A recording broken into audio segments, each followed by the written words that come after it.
কিসে তোমাকে ধোকা দিল? আমার মতো দয়ালু মনিবকে ছেড়ে দিলে। ছেলেরা বাপ বলো, সমবয়সী যেই বন্ধুদেরকে নিয়ে একটানা 2টা থেকে 3টা থেকে রাত 12টা পর্যন্ত আড্ডা দাও, ওই ছেলেটা তোমার সমান না। একসাথে হাঁটছো যে 5টা ঘন্টা, ওই তোমারে উলঙ্গ ছবি, জিনা, ব্যভিচার, মদ, জুয়া, অশ্লীল কথাবার্তা ছাড়া ওই অসভ্য তোমারে কি দিছে আমারে বল। বলো ভাইয়া, মানুষের বাচ্চা হলে বলো, মুসলমানের বাচ্চা হলে বলো, মা যদি মুসলমান হয় বলো, বাবা যদি মুসলমান হয় বলো, রক্তে যদি মুসলমান হয় বলো। যে ছেলেটা একবার তোমারে কোনোদিন বললো না দোস্ত নামাজ পড়তি না, এটা বন্ধু? কথা বলেন না কেন? এটা বন্ধু? এরে বুঝি বন্ধু কর?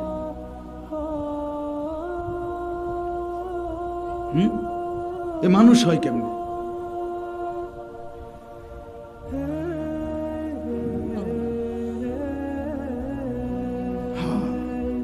এজন্য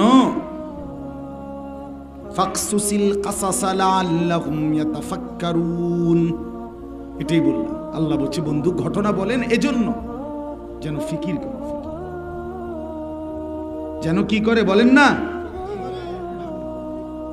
এই জন্য আমি আগেই বলে নিছি, আমি মূলত ওয়াইজ না, বক্তা না, আমি ভাবনার ফেরিওয়ালা। ভাবাইতে চাই, ভাবাইতে ফিকির তুলতে চাই। এই নওজওয়ানদেরকে নিয়ে স্বপ্ন দেখি, ফেলে দিলে হবে না। চাচাদেরকে বলি বাবারা আপনারা হাল ছেড়ে দিছেন, সাদওয়ানে বইয়া বুড়া মানুষ নিজেরা কল সমাজের ফলাফল নষ্ট হইয়া গেছে, আমনে তো কদ্দুর মেহনত করলেন, আপনি তো বইবা বিরিয়ে, আপনি তো বইয়া বইয়া টেলিভিশনে চান, আমনে কিতা কন ফলাইন নষ্ট হইয়া গেছে, আমনে কিতা, আপনি যেটি চাইয়া রয়েছেন এটি বালাডি নাকি? কথা বলেন না কেন? আপনার মুখে শোভা পায় এটা। রাগ হইলে মাফ করে দিয়ে, কিন্তু ইনসাফের কথা বলেন। সবাই যদি যার যার জায়গায় হাল ছেড়ে দেই, সবাই যদি বলি না হইতো না, কে ঠিক করবে? ফেরেশতা আইসা। আমাদের এই ছেলেগুলো আমাদের না, এখানের এই ছেলেরা যারা বসছে বাবা চাচারা বলেন, এরা কি রংপুর থেকে আসছে? এই ছেলেগুলো কি চিটাগংয়ের আপনাদের এলাকার না? তো এই ছেলেগুলোকে দাঁড়াই এখন বলতে বলেন তো এরা 5 ওয়াক্ত নামাজ পড়ছে কিনা? এখন বলেন আপনারা দাঁড়ান, মুরব্বীরা আপনারা এনে খারান সিরিয়াল হইয়া, আপনারা আপনাদের ভাতিজা, আপনাদের নাতি, আপনাদের ভাগিনা, আপনাদের ছেলে, এদের খবর নেন। কে তাদেরকে বাঁচাবে? এদেরকে নামাজি বানাবে কে? না, ফাকসুসিল কাসাসা লাআল্লাহুম ইয়াতাফাক্কারুন। এই কথাটা গুরুত্বপূর্ণ, মনে রাখবেন। আল্লাহ বলছে বন্ধু নবী আপনি ঘটনা বর্ণনা করুন এই উদ্দেশ্যে যেন আমার বান্দারা ফিকির করে। কোরআনের আয়াত, যেন আমার বান্দারা কি করে? কথা বলেন না, ফিকির করে, ভাবে ভাবে কি বলল, কি বলল।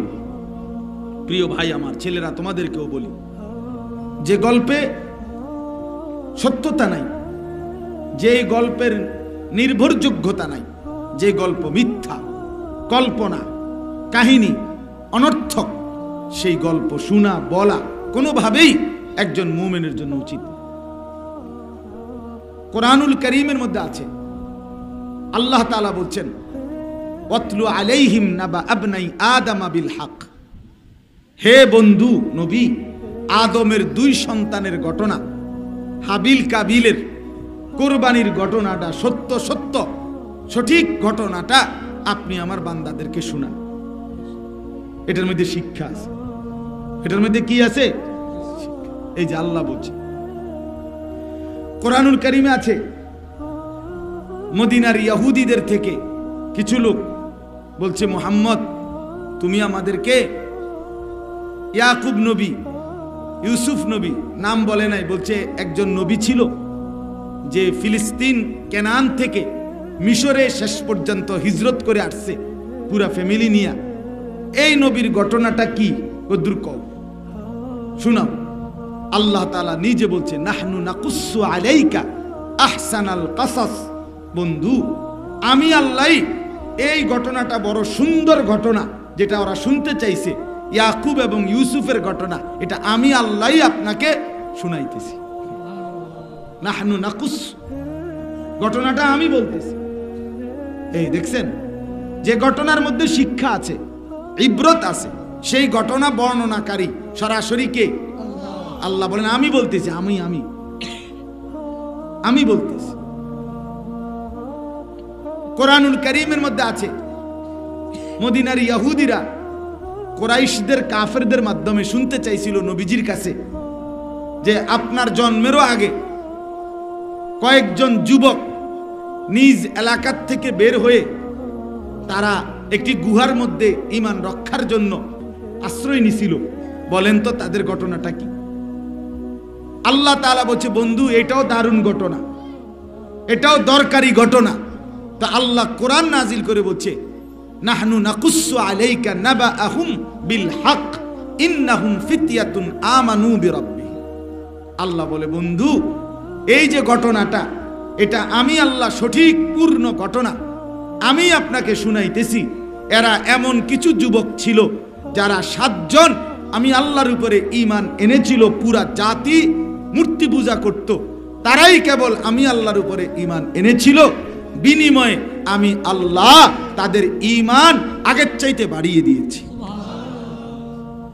ওয়াজিদনাহুম হুদান। এই তাইলে এটা আমি প্রসঙ্গক্রমে বললাম।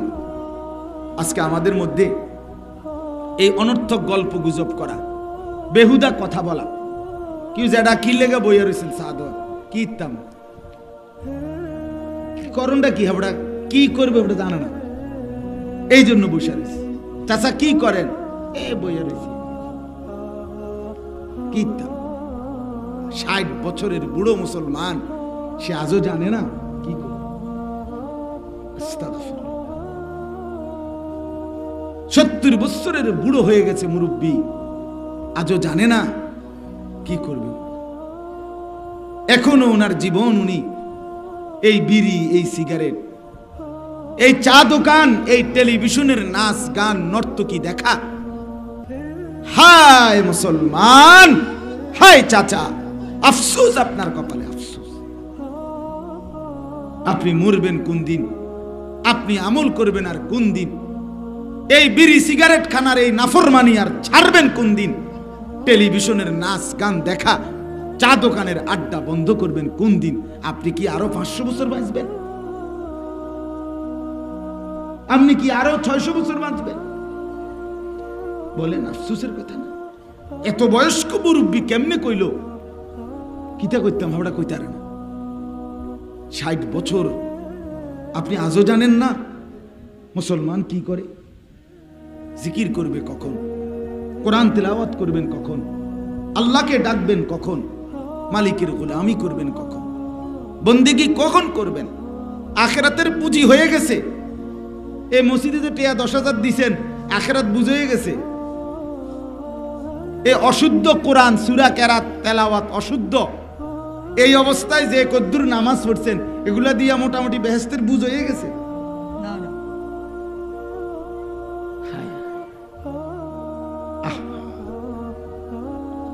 জিজ্ঞাসা করেন, চাচা বলবে হ্যাঁ কেমন আছেন, আমি ডেইলি বলি, বলবে ভালো আছি। কেমনে চাচা ভালো আছেন? আল্লাহর রহমতে তারা 3 জন বিদেশ, 3 জন বিদেশ। আল্লাহ বড় একটা আশা ছিল হুজুর মন্ডার মধ্যে এখন ঘর করমু, আল্লাহ গড়ানো করাইছে। বুঝছেন না কথাটা?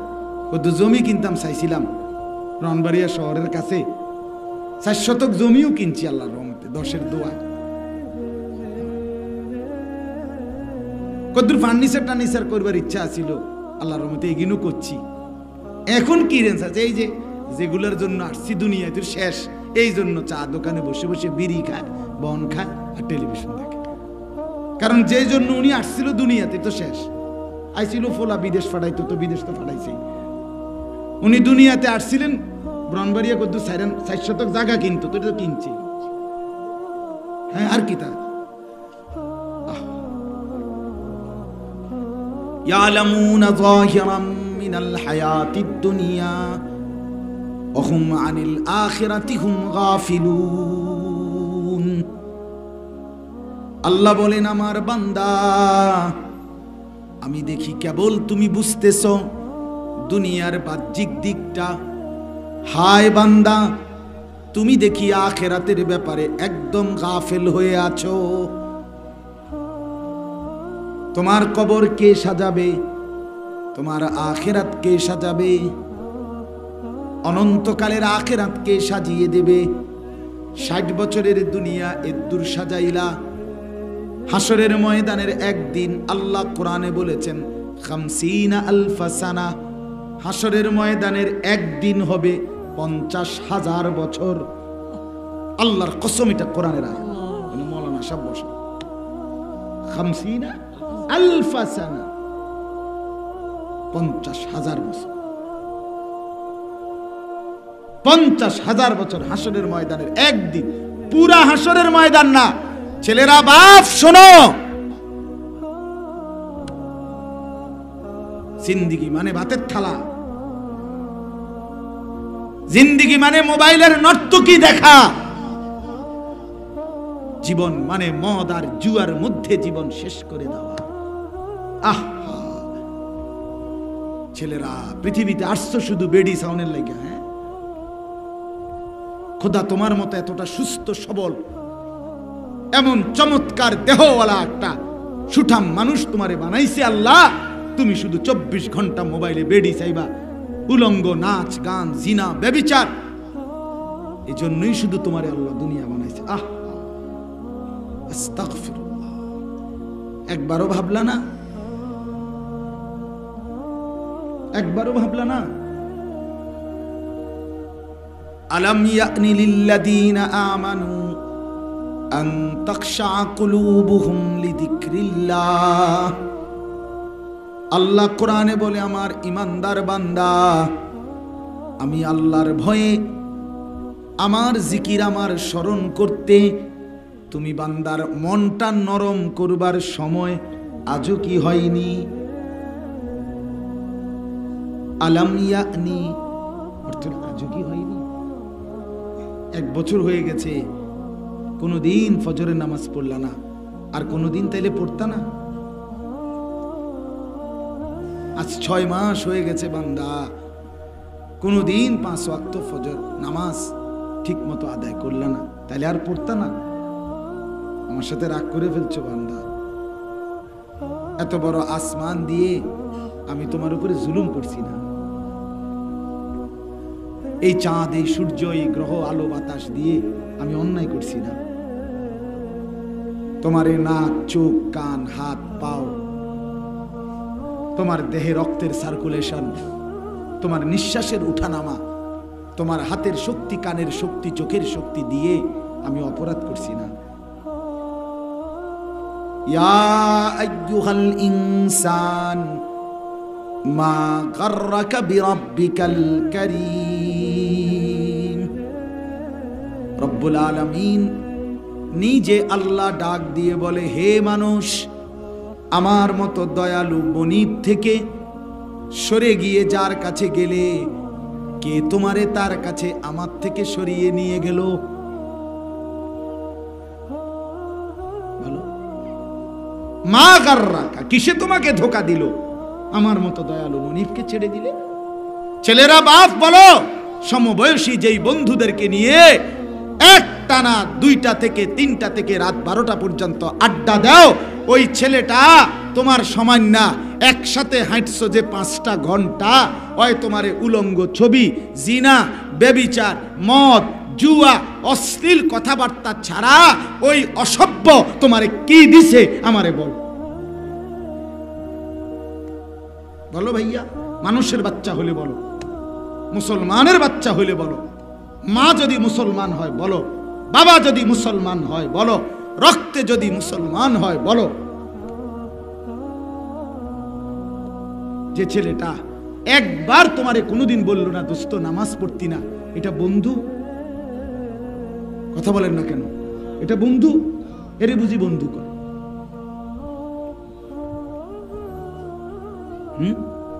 এ মানুষ হয় কেমনে?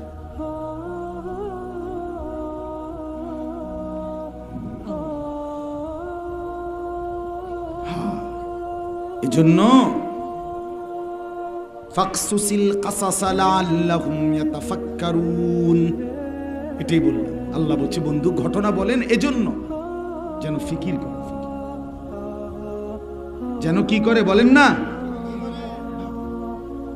এই জন্য আমি আগেই বলে নিছি, আমি মূলত ওয়াইজ না, বক্তা না, আমি ভাবনার ফেরিওয়ালা। ভাবাইতে চাই, ভাবাইতে ফিকির তুলতে চাই। এই নওজওয়ানদেরকে নিয়ে স্বপ্ন দেখি, ফেলে দিলে হবে না। চাচাদেরকে বলি বাবারা আপনারা হাল ছেড়ে দিছে, সাদওয়ানে বইয়া বুড়া মানুষ নিজেরা নিজেরা কন সমাজের ফোলাফাই নষ্ট হইয়া গেছে, কিন্তু আমনে তো কদ্দুর মেহনত করলেন, আপনি তো বইবা বিরিয়ে, আপনি তো বইয়া বইয়া টেলিভিশনে চান, আমনে কিতা কন ফোলাই নষ্ট হইয়া গেছে, আমনি কিতা, আপনি যেটি চাইয়া রয়েছেন এটি বালাডি নাকি? কথা বলেন না কেন? আপনার মুখে শোভা পায় এটা। রাগ হইলে মাফ করে দিয়ে, কিন্তু ইনসাফের কথা বলেন। সবাই যদি যার যার জায়গায় হাল ছেড়ে দেই, সবাই যদি বলি না হইতো না, কে ঠিক করবে? ফেরেশতা হিসেবে আমাদের এই ছেলেগুলো আমাদের না? এখানের এই ছেলেরা যারা বসছে, বাবা চাচারা বলেন, এরা কি রংপুর থেকে আসছে? এই ছেলেগুলো কি চিটাগংয়ের আপনাদের এলাকার না? তো এই ছেলেগুলোকে দাঁড়াই এখন বলতে বলেন তো এরা 5 ওয়াক্ত নামাজ পড়ছে কিনা? এখন বলেন আপনারা দাঁড়ান মুরব্বীরা, আপনারা এনে খারান সিরিয়াল হইয়া, আপনারা আপনাদের ভাতিজা, আপনাদের নাতি, আপনাদের ভাগিনা, আপনাদের ছেলে, এদের খবর নেন। কে তাদেরকে বাঁচাবে? এদেরকে নামাজি বানাবে কে? বলেন কোন দেশ থেকে কে আসবে? আসমান থেকে জিব্রাইল আসবে?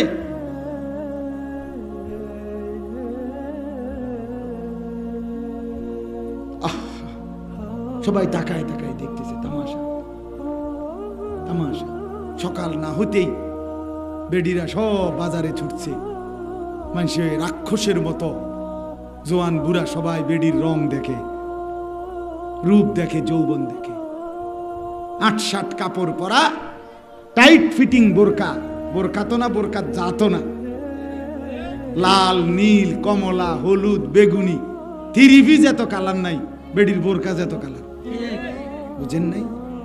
এগুলো বোরকাও না, বোরকা জাতো নাই, আমি ফতুয়া দিলাম। টাইট ফিটিং শরীরের সাথে 8-7, এটা বোরকা না, এটা 3 পিস, এটারে বোরকা বলে না। বোরকা হতে হবে কালো, বোরকা হতে হবে এই পরিমাণ ঢিলে ঢালা যেন মহিলাটা মোটা না চিকন, শরীরের অঙ্গ কোনোভাবেই বোঝা না যায়। দেহের অঙ্গ বোঝা গেলে এটার বোরকা থাকে না। তাহলে আমাদের মারা, আমাদের মেয়েরা এভাবে জীবন নষ্ট করে দিবে, আর আমরা সবাই তাকায় তাকায় দেখব না ভাইয়া। এই জন্য হতাশ হওয়া যাবে না। এই যে ছেলেরা বসছে দেখেন, চাচারা, এরা তো আমাদের সন্তান, এখন তো বসছে এরা। চেষ্টা করে দেখেন, বুঝান, একবারের জায়গায় 100 বার বলেন, 1000 বার বলেন।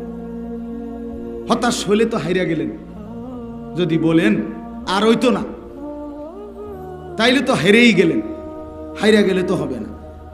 এজন্য ছেলেদেরকে বলি, বাপ আমার অনুরোধ, বাবা যদি তোমার বাবাও তোমার দিকে খেয়াল না দেয়, যদি তোমার মা তোমার দিকে মনোযোগ নাও দেয়, কথার কথা, তবুও তুমি নিজেরে নষ্ট করো না। ইব্রাহিম আলাইহিস সালাম ওনার আব্বা মা দুইজনেই চাইছে ওনারে দিয়া মূর্তি পূজা করাইতে, চাইছে না? কিন্তু ইব্রাহিম আলাইহিস সালাম ছেলে একাই বলছে, না আব্বা আমি মূর্তি পূজা করব না। ডাইরেক্ট কোরআনের আয়াত। ইব্রাহিম আলাইহিস সালাম ওনার আব্বারে ডাইরেক্ট বলছে, ইয়া আবাতি লিমা তা'বুদু মা লা ইয়াসমাউ ওয়া লা ইউবসিরু ওয়া লা ইউগনি আনকা শাইআ। আব্বা আপনি এটা কীর্তন, এটার পূজা করেন, এটা তো মা লা ইয়াসমাউ, কিছু শুনেও না, ওয়ালা ইউবসিরু, কিচ্ছু দেখেও না, ওয়ালা ইউগনি আনকা শাইআ, 2 পয়সার সারেনার কোনো উপকারও তো করতে পারে না, এটা আসেও না কান্দেও না। কথা বুঝেন না? লড়েও না সরেও না, এটা কিটা? হ্যাঁ, আমরা তাফসিরে পড়ছি, তাফসিরের মধ্যে লিখছে ইব্রাহিম আলাইহিস সালামের আব্বা আজর ওনারে ছোট ছোট মূর্তি, খেলনা মূর্তি দিছিল একটা ওরার মধ্যে করে, ওরানি কোন আপনারা টুকরি আর কি, তো এইটার মধ্যে দিছে, কইছে বাবা তুমি বাজারে নাও আর বড়ডি নিয়ে আমি আইতে আছি। তো মাস পথে গিয়া ইব্রাহিম আলাইহিস সালাম এগুলারে মাথাতে নামাইছে, আমি পড়ছি কিতাবে, নামাইয়া হাতে নিয়া জিজ্ঞাসা করছে যে আমনে তো আমগো দেবতা, আমনের কাজ কি, মানে আমনের কি কাম? আরেকজন তো কইছে আমনে কি, আমনের কি কাম? এখন দেখে যে একটাও কথা কয় না। তো অনেকক্ষণ জিজ্ঞাসার পরে ইব্রাহিম আলাইহিস সালাম তাফসিরে লিখছে, ইব্রাহিম আলাইহিস সালাম বলেন হায় হায়, আপনারা যদি আমার লগেই কথা না কন, কাস্টমারের লগে কথা কবেন কেন? কাস্টমারে যদি দুইয়ান কথা জিগায় তো মুড়ে মারতেন না, শুধু শুধু এইগুলা নিয়া পেশা হইতো না, হুদা বাজারে হালাই থুই উঠছে। এরকম বহুভাবে উনি ওনার কওমের বাপমার বিরোধিতা করছে। শেষ পর্যন্ত ওনার আব্বা বলছে লা ইল্লাম তানতাহি লা আরজুমান্নাকা ওয়াহজুরনি মালিয়া। ইব্রাহিম আলাইহিস সালামের আব্বা, কোরআনের আয়াত এটা বলছে, বাবা ইব্রাহিম সাবধান, তুমি যদি আর কোনোদিন আমাদের মূর্তির বিরোধিতা করো তাহলে আমি তোমাকে লা আরজুমান্নাকা, পাথর মেরে মেরে ফেলবো, ওয়াহজুরনি মালিয়া, তেজ্য পুত্র করে বাড়ি ঘর ভিটা মাটি সব কিছুর থেকে তোমাকে বিতাড়িত করে দেব, মানে জমি জামা কিচ্ছু পাইতাম না। হযরত ইব্রাহিম আলাইহিস সালাম কি বললেন? কোরআনে আছে, ইব্রাহিম আলাইহিস সালাম বললেন সালামুন আলাইক, আব্বা আপনাকে সালাম, আপনার কল্যাণ কামনা করছি, তবে শুনেন আতাজিলুকুম ওয়া মা তাদউনা মিন দুনিল্লাহ, আমি আপনাকেও ছেড়ে দিলাম, আপনি যেই মূর্তির পূজা করেন এগুলোরও ছেড়ে দিলাম। ওয়া আদউ রাব্বি, এবং বললেন আব্বা আমি আমার রব আল্লাহকেই কেবল ডাক দিলাম, আসা আল্লাহ আকুনা বিদুআই রাব্বি শাকিয়া। ইব্রাহিম বললেন বাপ আমি বিশ্বাস করি বাপ, আমার ওই রব আল্লাহকে ডেকে কেউ কোনোদিন বঞ্চিত হয় না, তাকে ডাকলে হারায় না, তাকে ডাকলে বঞ্চিত হয় না। সুবহানাল্লাহ, সুবহানাল্লাহ। এজন্য প্রিয় ভাই আমার, একজন একজন বুঝো, সবাই একরকম হবে না, যে বুঝলা কামিয়াব হলা। তুমি ডানে মামে তাকাইও না যে হেতে শুনিনি, হেতেরটা বাদ দাও, তুমি শুনো। হ্যাঁ, এজন্য আমি বললাম আল্লাহ তাআলা উদাহরণ দেখাইছে, 4টা উদাহরণ খুব চমৎকার। কোরআনে আল্লাহ 4টা উদাহরণ দেখাইছে। মা বাপ বিরোধী সন্তানকে বলছে তবুও ঈমান নষ্ট করো না, যেমন ইব্রাহিম।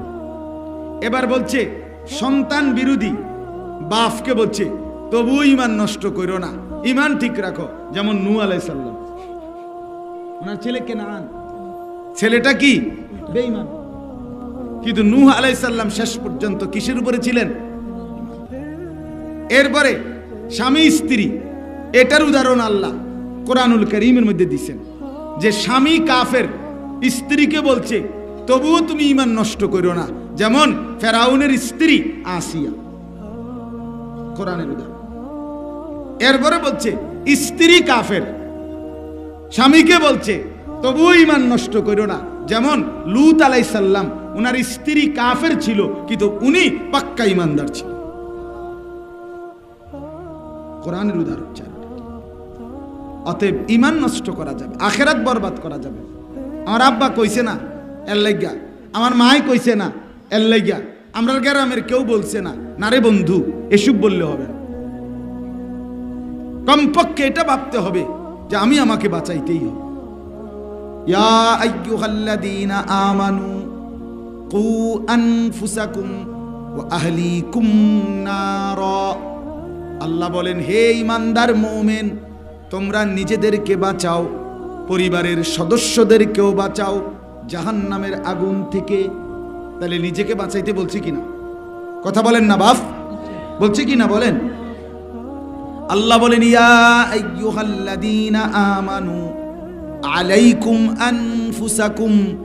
আল্লাহ বলেন, হে ঈমানদার মুমিনগণ, তোমরা প্রত্যেকেই তোমাদের নিজেকে আঁকড়িয়ে ধরো। লা ইয়াদুররুকুম মান দাল্লা ইযা হাতাদাইতুম।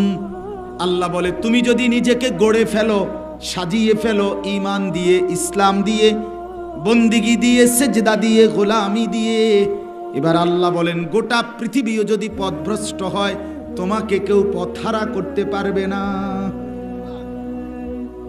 अगर चे बुत है जमात की आस्तीनों में, मुझे है हुक्म खुदा ला इलाहा इल्लल्लाह।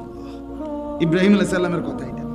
ইব্রাহিম আলাইহিস সালাম বলছে বাদশাকে, বাদশাহ পুরা দেশবাসী যদি একটা একটা করে মূর্তি নিয়ে আসে, আর সবটি মূর্তি এক জায়গায় যদি স্তূপ দেয়, আর আমি ইব্রাহিমকে যদি জোর কইরা ওই মূর্তির উর্ফে দাঁড় করাইয়া দেয়, খোদার কসম বাদশাহ, আমি ওই মূর্তির উপরে দাঁড়াইয়াও বলবো লা ইলাহা ইল্লাল্লাহ। তুমি আমারে কি মনে করছো বেটা? বুঝেন নাই কথা? আমি সরব না, আমি আমার আল্লাহর বিশ্বাস থেকে কি করব না।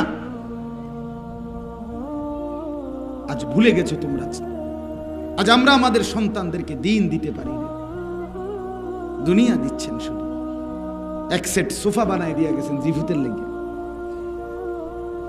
দুইখান বক্স খাট বানায় দিয়ে গেছেন জিভুতের লেগে। আহারে বাপ, আহ সুদে টাকা লইয়া বিদেশ পাঠাইছে জিভুতেরে ফুতেরে, কত বড় নেয়ামতের কাম করছে, নিজের বরবাদও করছে, ছেলের বরবাদও করছে। এই দুনিয়া বুঝাই দিতেছে, দুনিয়া বাবা দুনিয়া বুঝালো তো চাচা জমিদার লইয়া ঝামেলা ছাড়িস না। আমি যদি মইরাও যাই তো জেডার লগে গাঞ্জাম চালাই রাখবি। বুঝেন না কথাটা? মামলা বন্ধ দিবি না, দরকার হলে বিটা মাটি বেচ্চা ভিক্ষা করবি, দরকার হলে তো হাজিরা দিবি। দিত না মানে দুনিয়া ছাড়বি না, কথা বোঝেন নাই আমার? দুনিয়া ছাড়, এক বিগত জমি ছেড়ে দিলে হয়তো চাচার রাস্তা সোজা হইয়া যায়। আপন চাচা না, দিতাম না। দরকার হলে আরেক জায়গায় গিয়ে 1 লাখ টাকা দান করে আমি কিন্তু এবারে দিতাম না। বুঝেন নাই আপনি কথাটা? হায় হায় দুনিয়া, দুনিয়া খুব বুঝাই দিয়া গেলেন। আখিরাত সন্তানের নামাজ, বিবি বাচ্চার নামাজ। 30 বছর যে ঘরে এক টানা রঙিন টেলিভিশন চলে, আপনি বলেন মৃত্যু পর্যন্ত আপনি যেটা রেখে গেলেন, আপনি আপনার সন্তান বিবি বাচ্চার জন্য এই যে জাহান্নামের উপকরণ রেখে গেলেন, আপনার কবরে কি হবে চাচা? বলেন কি হবে? আপনার মনে কলিজার ভিতরে একবারও আসলো না এটা গুনাহ? একবারও ভাবলেন না আমার স্ত্রী সন্তান নাটক সিনেমা নর্তকীর নাচ দেখলে তাদের আখেরাত বরবাদ হয়ে যাবে? এটা ভাবলেন না? বলেন পাশের রুমে আপনার ছেলে 12 বছর 14 বছর 16 বছর 18 বছরের ছেলেটাকে যে এত বড় একটা মোবাইল দিয়ে রাখলেন, এই ছেলেটা সারা রাত কি করে এই মোবাইল দিয়া আপনি টের পান না? আপনার মেয়েটা যে রঙ্গ রসে সাজ্জা এতটি পাউডার সুনু লাগাইয়া বাহিরে বের হইল, আপনি জিগাইলেন না যে মা কারে দেখাইতে যাইতেছ? এই রূপ আর এই যৌবন কাকে দেখাচ্ছ? কে দেখবে? রাস্তার সেই বখাটেরা যারা খারাইয়া মতে। হ্যাঁ, ইনসাফ কোথায়? একটু শক্ত বললাম আর কি, মনে করেন একটু হাই অ্যান্টিবায়োটিক পড়ে গেল আরে সিরাপ না আরে এর দূরে কিন্তু বাস্তবতা বলেন, কে ফিরাবে, কে বুঝাবে? মুসলমান আমরা যদি আমাদের ধর্ম পছন্দ না করি, আমরা যদি আমাদের নবীকে ভালো না বাসি, আমরা যদি আমাদের কোরআনকে মহব্বত না করি, আমাদের ইসলাম যদি আমাদের অনুসরণ আমাদের কাছে ভালো না লাগে, প্রিয় ভাই আমার ছেলেরা, কাফের বেঈমানরা সারা পৃথিবীতে আমাদের উপরে জুলুম তো করছে, আরো করবে। ওরা আমাদেরকে ছাড় দিবে কেন? আমার ধর্ম তো আমার কাছেই পছন্দ হয়, আমার রাসূলের দাড়ি আমার কাছেই ভালো লাগে না, আমার নবীর মেসওয়াক আমার কাছেই ভালো লাগে না, আমার নবীর দস্তরখান আমার কাছেই ভালো লাগে না, আমার ধর্মের বিধান টয়লেট বাথরুমে ঢিলা কুলুক পানি ব্যবহার করা এটা আমারই মাথা ঢুকে না, আমারই বুঝে ধরে না। তো বেঈমান আমাদেরকে ইজ্জত কেমনে দেবে বাপ? 5 ওয়াক্ত নামাজ আমারই পড়তে মন চায় না, তো দুশ্মন আমাদেরকে সম্মান কেমনে দিবে, কেমনে ছাড় দিবে আমাদেরকে? বলেন, ইনসাফের কথা বলেন, বিবেকের কথা বলেন। আমার ধর্ম তো আমার কাছেই পছন্দ হয়। গ্রাম অঞ্চলে একটা কথা আছে, মানুষ বলে আমার ছেলে আতুর হোক, লুলা হোক, বোবা হোক, বদির হোক, বাবুরে আমি হালাই দিতে থাকতাম না, কারণ এটা আমার ফুট। ঠিক কিনা বলেন না কেন? কারণ এটা আমার ছেলে। আরেকজনের ফুট হোক রাজপুত্র হোক, কিন্তু আমার ফুট ল্যাংরা হোক, এটা আমার। তাহলে আমাদের ধর্ম ইসলাম এটা কি দুর্বল? তো তাইলে সর্বগুণে গুণান্বিত, সর্বগুণে গুণান্বিত ধর্ম আমাদের। আমাদের প্রিয় নবী সাল্লাল্লাহু আলাইহি ওয়াসাল্লামের সৌন্দর্য, সাজগোজ, চলাফেরা, কথাবার্তা, আচরণ, উচ্চারণ এর চাইতে সুন্দর, চমৎকার, স্মার্ট, এর চাইতে সাদৃশ্যপূর্ণ, সৌন্দর্যময় পৃথিবীর আল্লাহর জমিনে সৃষ্টির মধ্যে আর কারো কি আছে বা হতে পারে? তাহলে কেন ছেড়ে দিলেন? তার চাইতে সুন্দর আর কি? এক সাহাবীকে জিজ্ঞেস করছে, বলেন তো নবী কেমন ছিলেন? উনি বলছে বলবো? কহ বলেন। তো ওই সাহাবী বলছে নবী ছিলেন এমন যাকে একবার দেখলে আবার দেখতে মন চায়, দ্বিতীয়বার দেখলে প্রথমবারের চাইতে আরো সুন্দর মনে হয়, এরপরের বার দেখলে আরো সুন্দর মনে হয়। তিনি ছিলেন এমন যাকে যত দেখি নয়ন আর জুড়ায় না, প্রতিবার নতুন নতুন আরো সুন্দর মনে হয়। আরেকজন সাহাবীকে বলছে আপনি বলেন তো নবী কেমন ছিলেন? উনি বলছে আমি বলবো? উনি বলেন হ্যাঁ আমি বলি। উনি বলেন তিনি ছিলেন এমন যার প্রত্যেক অঙ্গ দেহের আলাদা আলাদা যদি দেখি তাহলে মনে হয় সবচেয়ে সুন্দর, সারা অঙ্গ যদি একসাথে দেখি তাহলেও মনে হয় সবচেয়ে সুন্দর।